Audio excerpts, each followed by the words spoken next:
team, on se retrouve aujourd'hui dans une nouvelle vidéo YouTube avec Emeric, ici présent, kiné du sport, qui va nous aider dans notre métier de sapeur-pompier pour éviter les blessures. Donc il va nous raconter un petit peu déjà qui tu es, ce que tu fais un petit peu, comment on se connaît.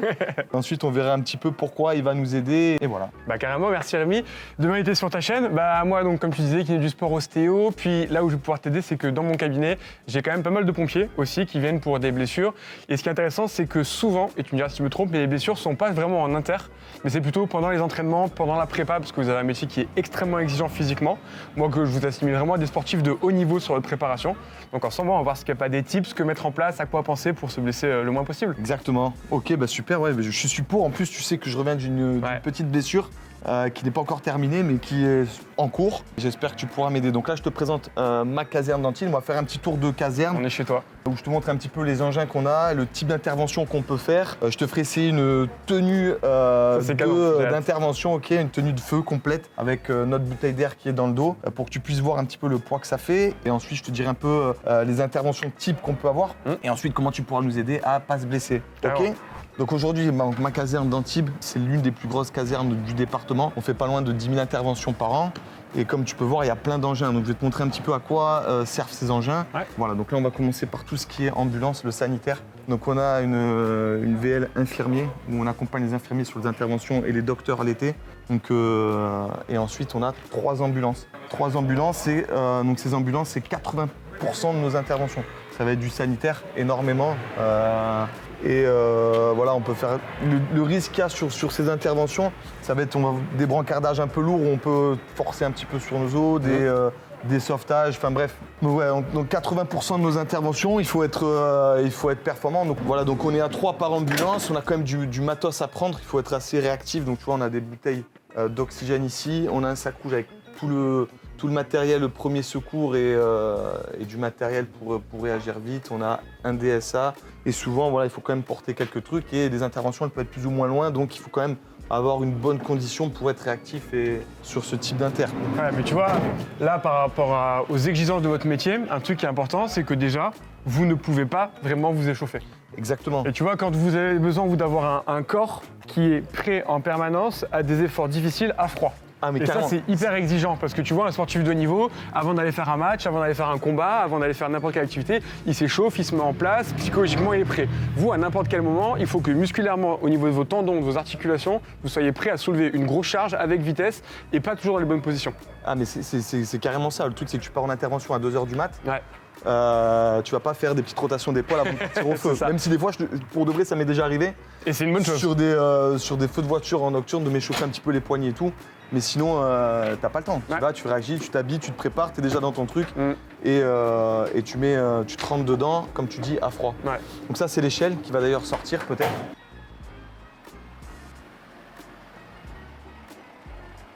Ensuite, on va passer aux 20% d'inter supplémentaires. Les 20% d'intervention, les autres, ce qu'on fait, donc ceux pourquoi on a rêvé d'être pompier, ceux pourquoi tous les gosses C'est ça, c'est vraiment le rêve de gosse. Ah ouais. Le camion de feu, notre FPTL. Donc ce que je te propose, c'est que pour que tu puisses un peu te rendre compte, tu sonnes à 2h du matin, tu descends la perche de feu qui est juste derrière. La fameuse, ça aussi c'est pareil. Ah ouais. Ça tu le vois. Tu vas essayer de la tester si tu veux pour la descendre. Donc en fait, on a nos chambres qui sont au-dessus. Et quand on saute pour aller plus vite, on part de nos chambres, on s'habille, on descend directement cette perche, on gagne du temps. Et du temps, c'est hyper important dans nos inters. Plus vite tu es sur l'intervention, plus vite tu peux secourir, intervenir, Tu sais en combien de sauver. temps, entre quand ça sonne et quand tu es dans le camion, vous mettez à peu près? Franchement, on doit mettre entre 2 et 4-5 minutes la nuit. Quoi. Ça va hyper vite. Après, on est entraîné pour, on fait beaucoup d'interventions et on speed, on a nos affaires qui sont juste derrière pour aller vite. Et ça, donc le but, c'est de te transformer. Ce que je te propose, c'est que je te passe ma tenue de feu. Hein, c'est la mienne. Très chaud. Est-ce que tu la mets à ton odeur? Et à mon odeur. Tu vas sentir le Ragnar. Ouais, tu la mets pour te rendre compte. Ça fait environ entre une dizaine de kilos, entre à peu près 8 kilos. Tu vois, tu mets le cas, je te mets mes bottes. Et ensuite, je te ferai essayer un aéri. Ok, c'est notre bouteille d'air qu'on a dans le dos qui nous fait respirer quand on va dans un feu. Donc comme ça, tu te rends compte. Le matos complet, je crois, t'es entre 20 et 25 kilos. Ok. D'accord? Je suis chaud. Alors t'es splendide. J'avoue que ça sent le Ragnar là-dedans. Je sens qu'il y a eu quelques trucs qui sont passés. Pourtant, elle est propre, elle est toujours impeccable. Je la lave direct après un feu. Non, c'est nickel. Donc voilà, t'es bien? Comment tu te sens? Franchement, c'est confortable, entre guillemets. Non, Tu sais, je m'attendais à être tout raide, à plus trop pouvoir bouger. Non, elles ont vachement évolué. On a des renforts qui ont été mis ici qu'on n'avait pas à l'époque. Moi, déjà, en 10 ans que 12 ans maintenant que je suis pompier professionnel, les tenues, je les ai vues changer au fur et à mesure, évoluer, progresser, même dans nos gants et tout. Donc, pour qu'on soit à l'aise. De comment je me sens à l'intérieur. Bah, le truc dans un feu, ce qu'il faut que tu te dises, c'est que plus t'es haut, plus il fait chaud. Ouais. Et il faut que tu sois vraiment le plus bas possible. Ouais. Donc tu vois sol. que ça a été étudié, parce que là, j'ai aucune perte de mobilité. T'as des renforts ici pour que tu puisses progresser. Les progressions, elles se font à genoux. D'ailleurs, tu peux te balader un petit peu à genoux. Tu verras sur tes genoux, t'es un peu renforcé. Et bon, plus t'es bas pour éviter cette chaleur qui va t'écraser. Plus après, il faut que tu rajoutes la lance, ton binôme derrière toi et ce que je vais te mettre un instant. Donc nos bouteilles d'air qui sont à l'arrière. On va te montrer, donc je vais te montrer. Donc quand tu sonnes, donc tu pars au feu, tu descends cette perche, tu viens, tu te changes comme ça. Ceux qui sont ici, donc ceux qui sont derrière le chef d'agré. Donc tu vas avoir un conducteur, un chef d'agré devant et 4 personnes derrière. Donc un binôme d'alimentation qui vont s'occuper de mettre de l'eau à l'engin et de donner de l'eau au BAT, au binôme d'attaque qui sera positionné ici. Donc derrière le chef d'agré, les 2 personnes qui sont là, c'est le binôme d'attaque, c'est ceux qui vont attaquer le feu, ceux qui vont aller au front. Et du côté derrière le conducteur, c'est le binôme d'alimentation, ceux qui vont apporter l'eau et pour que tu puisses éteindre ton feu. Donc la place rêvée, pour moi, c'est celle-là, c'est chef BAT. C'est celui qui est là à la lance, le porteur de lance, au combat et tu vas combattre le feu, quoi. Je te jure, t'as l'impression, c'est une sensation quand tu. Héros, non? Mais moi, quand je suis rentré pompier, je ne savais pas ce que c'était le métier de pompier. Je suis passé le concours parce que j'ai pas personne de ma famille qui était pompier. C'est un métier qui m'attirait parce que ça fait quand même rêver, mais je connaissais rien. Je savais pas s'ils faisaient que le feu. Moi, je voulais faire du feu, donc que le feu, que les ambulances. Je savais pas grand-chose comment ça se passait.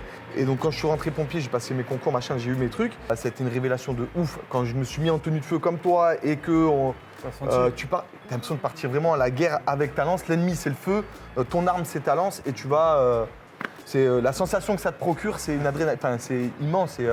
C'est énorme. J'en parle parce que. Moi, c'est quasiment un rêve de gosse parce que quand j'étais petit, je voulais faire pompier à la base. Ah, c'est bon ça. Ouais, je voulais faire pompier quand j'étais minot. Au final, je l'ai pas fait parce que mon père, il m'a un peu cassé le mood. Mais clairement, je voulais faire pompier quand j'étais petit. Il y a ce côté dynamique, très sportif, t'as envie de bouger, d'avoir un métier utile pour les gens. Donc clairement, c'est un petit rêve qui se réalise. Après, c'est pas mal. T'aides quand même les gens. Tu vas nous aider nous aujourd'hui, mais ouais, c'est un métier qui est d'ailleurs, je vous le répète sans cesse, mais c'est un métier fabuleux avec énormément de valeur et voilà. Donc binôme d'attaque, donc là binôme d'attaque. Je vais te faire essayer tout de suite donc un aéri, je vais te passer celui de donc là tu as une cagoule de survie et que tu puisses voir un petit peu, donc tu as un masque à mettre, tu puisses respirer avec. Ok, on va reprendre les bases, tu sonnes, tu te changes, tu pars en courant, tu vas te positionner donc dans l'idéal à la position de chef BAT ou équipier BAT, ok. Tu mets de suite ton masque autour du cou, tiens tu peux le mettre. Voilà, masque autour du cou et ensuite quand tu te positionnes dedans, normalement tu t'équipes ici, tu viens, tu mets ton aéri ici et une fois que tu arrives sur l'intervention sur le feu qui sera donné, tu as une petite manette ici, tire, tu peux sortir avec ta bouteille. Comme ça, tu es déjà équipé. Quand tu arrives sur le feu, donc c'est un feu de voiture, un feu d'appartement, peu importe, tu sors déjà avec ta bouteille d'air sur le dos et tu peux déjà partir au combat. Tu n'as plus qu'à prendre tes lances, que ton chef d'agré t'aura dit et tu sais que tu percutes instantanément. Donc comme je te disais, comme tu as très bien dit, c'est un effort à froid. Tu n'as pas le temps de t'échauffer, tu pars vite parce qu'il y a une intervention, on a besoin de toi hyper rapidement sur les lieux, donc tu n'as pas le temps de faire des rotations d'épaules, tu n'as pas le temps de faire des rotations, de chauffer ta coiffe des rotateurs avant de partir. Comme tu dis, les épaules, peut-être qu'elles sont fragilisées sur le type d'intervention qu'ils ont fait. Après, encore une fois, c'est 20% de nos interventions, c'est pas celle qu'on fait le plus, mais quand on le fait, on sait qu'on doit être à...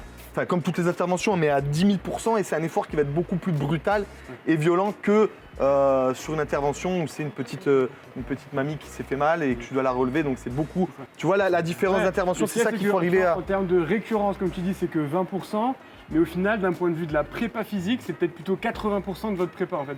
C'est ça qui est intéressant, c'est que ce qui va te demander le moins d'efforts dans un mois de mission, c'est ce qui va te demander le plus de prépa physique en général. En fait. Exactement, d'ailleurs c'est la plus grosse partie de notre formation quand on rentre pompier, l'incendie. L'incendie, c'est là où tu vas faire tes manœuvres pour répéter tes gammes, parce que tu as besoin d'être. Tu sais pas sur quoi tu arrives, c'est des intérêts qui sont tous différents et il va falloir que tu sois à 10 000%. Et comme je te dis. Et que tu as un métier où ta vie est en jeu, quoi. Exactement. C'est ça le truc. Exactement, c'est moi, clair. aujourd'hui, dans mon métier, si j'ai un patient un peu gros, un peu musclé, que j'ai du mal à manipuler, si j'y arrive pas parce que je suis pas prêt physiquement, c'est pas grave. Toi, si t'es pas prêt physiquement, c'est ta santé qui est en pâtit, quoi. Ma santé est celle, donc c'est celle de mes collègues, c'est hyper important. C'est pour ça que dans toutes les vidéos que moi je partage sur le net, c'est tout le temps du sport, même s'il y a beaucoup de rigolade, de l'humour, parce que c'est ce qui fait que les vidéos vont marcher et parce que je suis un mec qui aime déconner aussi, hein, ça permet de relâcher, avoir cette bonne préparation pour que le jour J, le moment présent, tu puisses être à fond et pas subir l'intervention pour toi, pour tes potes et pour les gens qui ont besoin de toi. Ouais. Donc c'est hyper important de le prendre en compte. Donc je vais te faire tester cette bouteille d'air. Donc tu verras, tiens à moi, je descends. Alors, je vais t'aider à la mettre, vas-y, tourne-toi, envoie ce bras-là, vas-y. Non, celui-là. Ah bon. Tac, tac. Donc déjà, est-ce que tu sens que tu es un peu moins à l'aise? Je suis très postérieur d'un seul coup. Regarde, là tu as 2 sangles d'ici, tu tires pour te remonter un petit peu, pas beaucoup, voilà. Et tu as une ventrale ici, donc normalement ça se met d'abord la ventrale, mais bon, on s'en fout pour la vidéo. Si tu viens régler ici, pour que tu puisses te l'ajuster correctement. Tac, donc voilà. Donc là ici tu as ta pression d'air qui te reste. Hein, 20-25 minutes, tu vas pouvoir rester dans le feu selon ce que tu consommes. Toi, avec la bonne condition physique, là, tu te mets bien comme ça. Plus, tu as une cagoule que je t'ai pas mis, qui est dans ma poche ici. Mais en termes de poids, ça va. Et voilà, et ton masque est ici. Okay. Donc, je vais pas te faire en cliqueter, mais par contre, je vais te faire mettre le masque pour que tu puisses voir un petit peu le visuel que tu as avec. Et faut ouais, alors vas-y, je vais t'aider. Tu te cales comme ça. Faut mettre un petit coup de gel dessus. Ça. Donc tu as vu, tu as un stress supplémentaire, tu as une sensation d'oppression et tu es pas encore dans un feu. Et je t'ai pas fait en cliqueter, hein. On va pas en cliqueter parce que c'est pas le but. Mais tu vois, et imagine-toi que quand tu es dans le feu, tu vois, tu es dans le néant. C'est-à-dire que même avec ta lampe que tu es sur toi, tu es à 4 pattes avec ton pote, tu entends ça explose de partout. Tu sens une chaleur qui t'oppresse, un truc de fou. Et tu mets ta main devant toi, tu la vois pas. Donc pour vraiment boire, il faut que tu sois vraiment tout en bas où tu arrives à visualiser. Et quand tu vas mettre un petit peu d'eau dessus, ça va faire de la vapeur. Cette vapeur va faire que tu es dans... Tu sais même plus des fois dans quel sens tu es. Ok, c'est pour ça que tu as besoin d'avoir une concentration totale, de gérer ton eau, de pas trop stresser. Parce que si tu mets trop d'eau, ça va faire un phénomène chimique, ça va faire de la chaleur qui va t'écraser encore plus. Et ça va être dangereux pour toi et pour ton binôme que tu as derrière toi. Donc il faut vraiment être attentif à tout, au bruit. C'est pour ça qu'on est un binôme. Plus tu as une radio qui va être là pour rendre quand elle marche. Hein, parce que généralement dans les feux, souvent avec les murs, ça passe mal, mais où tu vas devoir être attentif aussi à la radio pour rendre compte, pour savoir si c'est un souci. Là, tu as une balise donne mort qui sonne, hein, si tu as un problème, qui est là. Lorsque tu rentres dans un feu, tu mets, si tu restes immobile, elle va se mettre à sonner. Et si tu as un problème, tu peux appeler dessus. Tu te pètes les oreilles. On va l'éteindre de suite. Et qui va t'aider. Donc il faut penser à tout ça, penser à ton binôme, penser à tes enfants, parce que ça te met la niaque en plus pour pouvoir. Tu te dis, bon, c'est pour eux qu'il faut que je revienne. Et après, tu vas faire ton métier et tu vas faire ce qu'il y a. Donc, tu sens un peu ce... Ouais. Si vous voulez un peu comprendre ce que ça fait d'avoir cette tenue, ce masque et la respiration, je vous invite à essayer de respirer à travers une paille. Moi, c'est un test que j'avais fait en pneumo à l'épaule en kiné.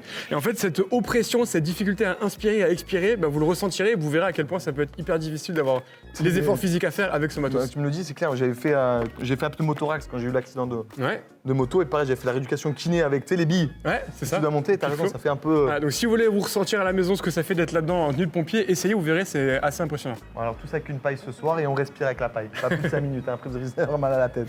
Donc voilà, on reste toujours sur notre FPTL, ok. Donc là c'est les dévidoirs, donc tu peux pas t'en rendre compte parce que je vais pas les sortir, mais c'est très lourd. Et c'est ce que le binôme d'alimentation va devoir tirer à 2 en pleine nuit ou en plein jour. Hein, mais donc voilà, encore un effort brutal, sans échauffement que tu vas faire. Je vais te faire porter pour que tu te rends compte aussi nos tuyaux et notre lance qu'on va prendre. Donc tu as ta tenue de feu que je t'ai mis tout à l'heure. Tu dois mettre ça sur les épaules, donc 2 tuyaux pour chaque binôme sur les épaules. Donc je te laisse en porter un juste pour que tu vois ce que ça fait. Donc tu mets ça sur ton épaule, ok. Et là tu as ta lance qui est... Il y a combien là en kilos? Ici. 5 je sais pas, non, je dirais entre 5 et 10 kilos avec la lance, je pense entre 5 et 10, à tout casser. Tu vois, selon les tuyaux que tu as, ceux-là, c'est des tuyaux différents, tu as des tuyaux. C'est un peu changé, donc je sais pas vraiment le poids que ça fait, mais tu as vu, tu sens que tu as encore un poids supplémentaire. Tu as ta lance. À toute la tenue que j'avais avant et compagnie. Plus, si tu as des trucs à faire, tu as la disqueuse. La disqueuse. Et après, bon, on a du matos en plus, on va pas faire, c'est pas le type de la vidéo, mais tu vois, donc tu as vraiment besoin d'avoir cette bonne condition physique et cet effort à froid où tu risques de te blesser. Et comme tu as dit tout à l'heure, c'est pas forcément là où on va se blesser, mais c'est souvent dans les entraînements. Voilà. Tac, tac, tac. Donc ensuite, on va passer. Donc là, on a le deuxième engin qui est là-bas. Donc lui, il est un peu plus gros. C'est toujours, donc ça s'appelle un FPT. C'est le même que le FPTL, mais en plus gros. On va avoir un binôme supplémentaire, donc 2 personnes en plus dedans. Là, il y a la formation initiale qui est en ce moment ici, donc ils l'ont pris pour faire la formation. Je ne vais pas te le montrer, hein, c'est le même type que celui-ci, avec les mêmes tenues à l'intérieur, sauf que tu as un binôme de plus, un binôme d'attente, un rescue supplémentaire qui va pouvoir te permettre de faire plus de travail sur les interventions que tu as.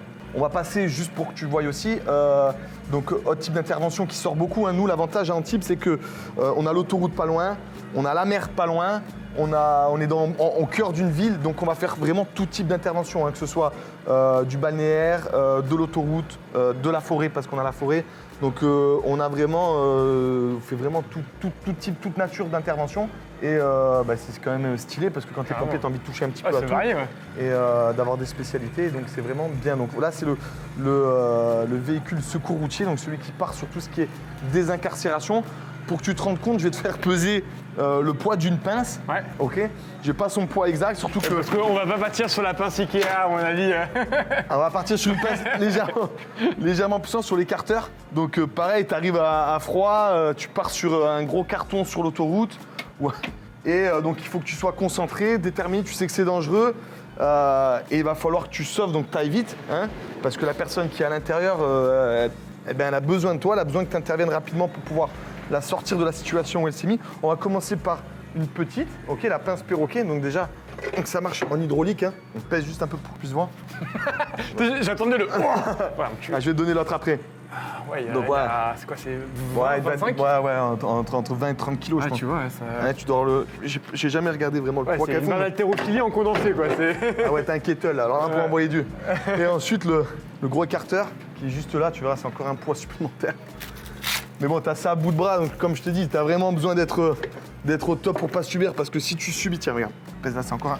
Il est plus lourd encore. Ah ouais, il est encore plus lourd. Ouais. Plus à 30 kilos là. Ouais. La vache. Donc t'as besoin de tenir ça à bout de bras, la personne qui est dedans, faut pas que tu te fasses mal, faut pas que tu blesses tes collègues. Et tu vois, un autre truc qui est hyper important et qu'il va falloir.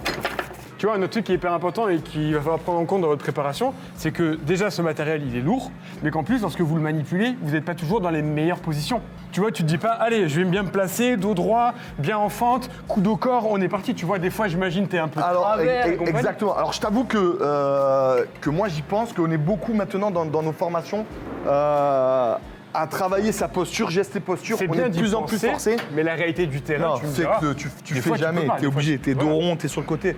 Et t'essayes de pas te faire mal. C'est ça, tu fais mieux. Et généralement, tu te fais pas mal. Parce que t'as tellement de. Sur le coup, tu te feras pas mal. Tu vas te faire mal peut-être après, le lendemain, tu vas avoir des courbatures, tu vas risquer d'avoir des douleurs. Mais sur le coup, t'es tellement dans le truc que tu deviens, entre guillemets, un super. Ouais, t'es pas un super héros, mais t'es dans ton intervention, tellement avec l'adrénaline. L'adrénaline, que ton corps fait qu'il est en béton et voilà. Donc non, c'est sûr que t'es jamais à l'aise, hein, jamais. Puis surtout le mec qui s'est cartonné, il est en plein milieu d'une forêt, il a tapé un arbre au fond, t'es en galère, tu tires ton. Putain, c'est jamais le truc où t'arrives, le sol il est nickel. Ah, alors oui, mais bien sûr ma petite. Ça arrive pas, ça c'est. Et quand ça arrive, t'es content, mais généralement c'est sur des inter un peu galère où il s'est mis dans les rochers ou n'importe quoi. Et c'est compliqué. Mais bon voilà, on s'entraîne pour, hein, comme tu peux voir, mes collègues qui s'entraînent pour être au top et pour être performant. Donc voilà, après tu as d'autres engins, je vais te montrer juste par curiosité le camion feu de forêt, hein, celui qui fait aussi rêver pas mal de gosses, parce que le feu de forêt c'est important, tu vois, c'est un niveau encore supplémentaire. Donc les CCF, on en a une bonne partie ici. Ils sont là. Ah, lui, c'est un peu le big boss. Ouais, c'est pas balèze. Big boss, il est à côté, mais celui-là, il est déjà balèze. Donc, le plus gros, c'est le porteur d'eau qui est à côté, là. Après, je te montrerai vite fait. Mais, donc là, ce qui est difficile là-dessus, c'est que tu as des clés de portage à porter. Il y en a 2 pour un binôme qui est derrière. Et qui sont clé numéro 1, clé numéro 2, et qui sont très lourdes. Donc c'est très lourd avec plein de tuyaux dedans. Et là, pareil, tu vas partir, bon, tu as un petit peu plus de temps pour t'échauffer, parce que généralement, quand tu pars sur un feu de forêt, c'est un peu plus loin, tu as le temps de te préparer, tu as une carte, donc tu as le temps un peu de te préparer. Ouais, de te préparer. Tu as une tenue qui est un peu plus légère que notre tenue de feu urbain, qui est ici, donc c'est plus léger. C'est conçu pour, donc ça pèse pas le poids que ça fait. Par contre, les clés que tu portes, elles sont lourdes. Et pareil, tu marches dans la forêt. Donc tu as besoin d'avoir des bons appuis parce que tu vas marcher, d'avoir des bonnes rangeurs dans la forêt, dans les trucs, et tu sais que tu pars pour plusieurs jours. Donc ça, c'est un peu des interventions différentes, mais pareil, sur la condition physique, tu vois, c'est encore un autre truc et tu as besoin d'être au top. Après, tu as un peu plus de temps pour te préparer. Mais tu n'as jamais un échauffement de type où tu pars avant de partir au feu, tu mets pas les 10 mecs derrière. Activation de la coiffe de Allez, rotateur. on fait 10 squats, un petit talon aux fesses et voilà, tu fais pas tes gammes pour commencer. Ouais. Donc ensuite, la caserne, on va faire un petit peu le tour. Donc là, tu as une spécialité chez nous, tu as les plongeurs. Ouais. Donc pareil, eux, ils peuvent partir sur n'importe quel type d'intervention de plongée. Donc là, on est à 500 mètres de la mer. Ouais. Donc voilà, hyper important. Et donc dans chaque caserne, tu as une tour de manœuvre. On a fait 8 étages pour pouvoir manœuvrer, t'entraîner, faire sécher les tuyaux. Ouais. Mais voilà. Et là, tu vois, tu as la FI en ce moment, ils ont mis leur tenue bien rangée.